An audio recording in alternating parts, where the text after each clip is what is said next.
Hi, everyone, and welcome. For those of you who don't know me, my name's Paul Evans, and I'm the CEO of Pillar and Scroll. So today is the last training session for the year, but the plan is that I'll return again in February, so every Tuesday, starting again in February.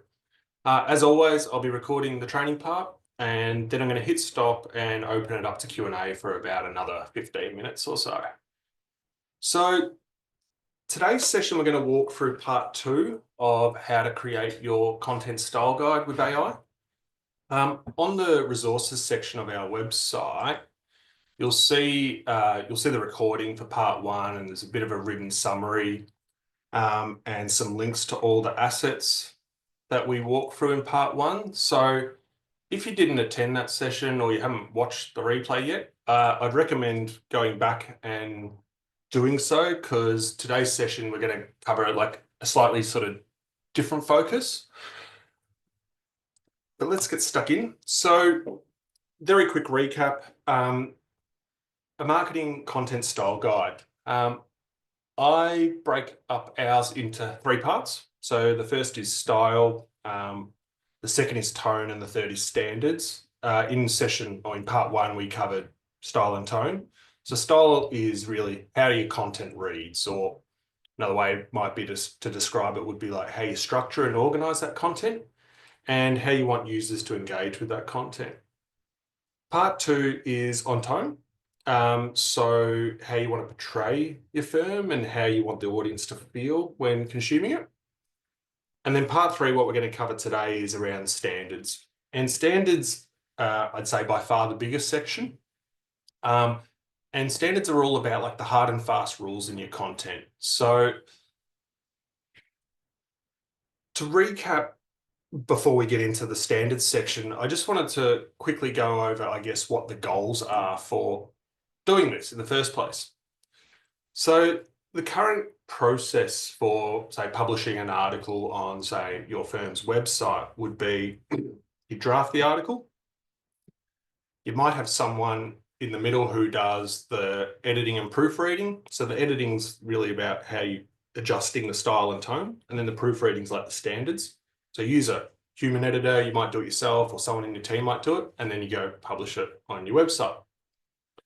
What this tool's designed to do is to pair your drafted article with the content style guide that we're creating, and then use AI to help reframe that content within your style and tone, and then follow the rules that you've set, so your standards, and then you go publish the article. So in terms of standards, what I've put here is 6 categories of standards. In the chatbot, there's about 40 questions. There could quite easily be 400 questions or 4,000 questions. This is like something that you could just go really deep on. But for the sake of this exercise, I want to focus on these 6 categories. So the first is type and format.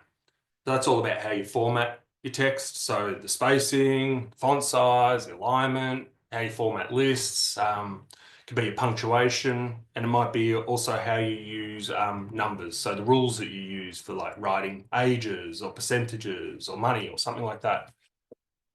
Contact info. So that's how you want to display your web and email address in your marketing communications, and keeping that all consistent. Might also be how you present your office locations, your phone numbers, and so forth.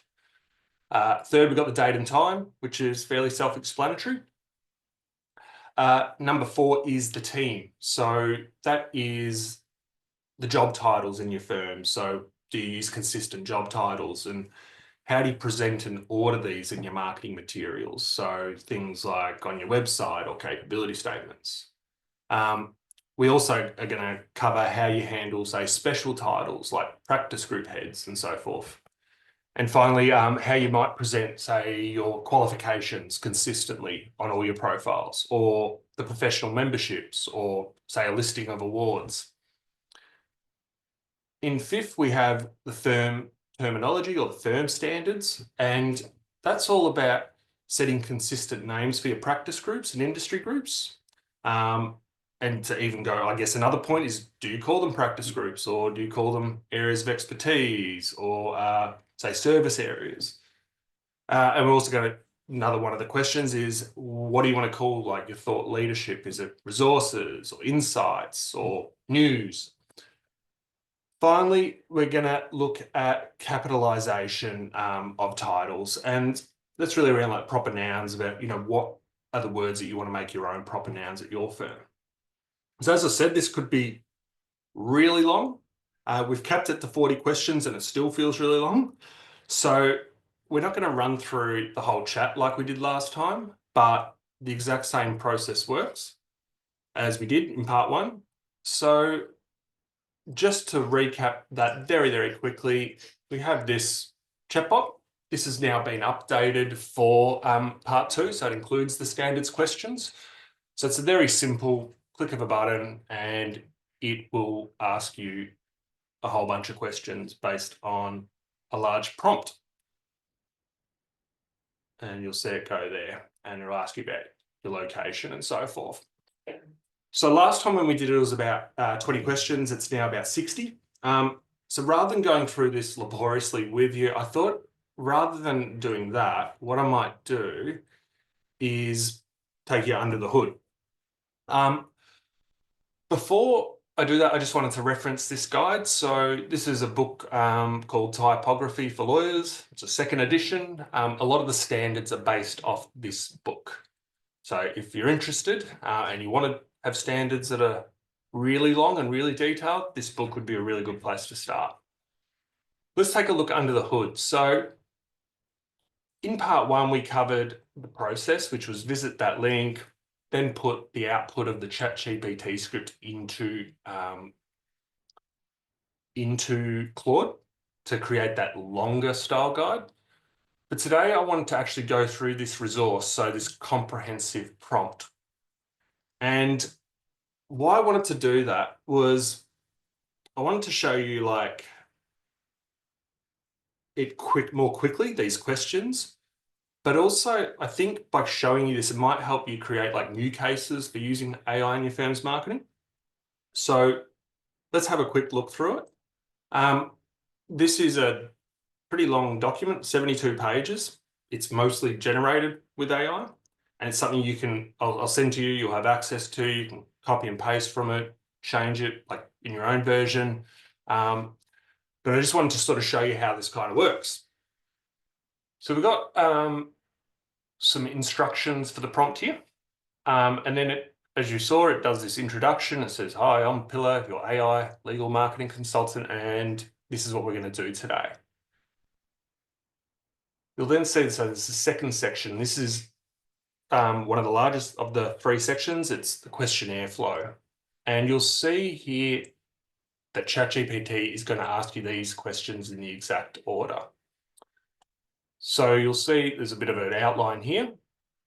Last week we covered style questions. So you'll see all the questions here, which approach feels most natural for your firm when writing about legal topics, and it asks a series of questions.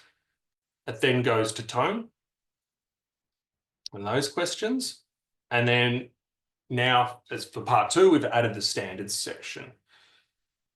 Because standards are like really hard and fast rules and are, I guess, less open to interpretation, what I've done here is actually recommend standards, and that's based on that book that I showed you before, but you have the ability to provide your own changes. So you'll see here, there's the first section is all about typography, so the basic text formatting, how we use special characters, how we handle lists, how we handle punctuation. And for each of these sections, this is what our standard approach is. But if you want to make changes, you can prompt ChatGPT and say, no, I want to use something else. So I'm going to quickly go through all the sections. So section 2, we've got the contact info, your domain name, how do you want to present the domain name, the email address, what's the format you use, and so forth. The date and time standards, how do we present dates and times. Section 4 is quite a large section. That was the one around team members. So what job titles do you use in your firm? And we've got a pretty exhaustive list there, and it allows you to pick from that list and add your own. You'll see here, if we look down, you'll see like qualification formats. In Australia, we recommend that as a standard, as a format. But if someone picked that they're in the States or the UK, they have a different format for that. Or you can obviously specify your own one. For the firm terminology, it's how do you want to reference like your expertise. This is pretty detailed, but as I said, it could be, you know, far more detailed. Firm capitalization and so forth. So each of these questions then is linked in this document, and it's linked to the third section of this prompt, which is the output requirements. And this is telling ChatGPT and Claude how you want the content back. And so I just wanted to give you a quick sort of overview of that. So this is how the style guide will actually, like the output of it that you'll get, and some instructions there. And then these are all linked to the questions. So we look at sentence, we'll go to the question, which approach feels most natural for your firm? You have A, B, C, and you can write whatever you like, to be honest. But then if we go down to the output, you'll see option A. What we're telling it is we want, if they pick option A, use short, impactful sentences. And it's going to put all of this in your guide, but it's also going to do it in the context that you've given the prompt when you've instructed it. And you'll see that goes on for 50 odd pages. So at the end of it, you'll get, and this has been a little bit formatted after the output, but after you've gone through that prompt in ChatGPT and Claude, you'll get a content style guide like this, where it's produced a guide set up in the section, style, tone, and standards. So we'll click on writing approach and sentence style. Oops, there we are. And for each of those style questions, it produces a page of basically what are the principles based on what you've selected, and some examples of, well, this might be what you've given it as an example, and this would be a way we'd improve it with that style in mind. And you'll see it does that for each of them. The tone, same thing, some principles, some examples. And then for communications, the same thing. So some examples of it being incorrect and correct. And then that kind of goes through each of those question lists that we went through. So if you wanted to do something like this yourself, you would just need to go into this document, make some edits, use AI to make the edits. Once you have a look at it, it's actually pretty straightforward. And I realize it might look intimidating, but as you spend a little bit of time in it, it will make sense as to how this is all set up. To do that, you can create your own GPT in here and then upload your new document. So this is in ChatGPT, if you have the Pro version, you can create your own private GPTs. And that's it there. So that's it for today. Thank you everyone for attending, and I'll now open it up to Q&A.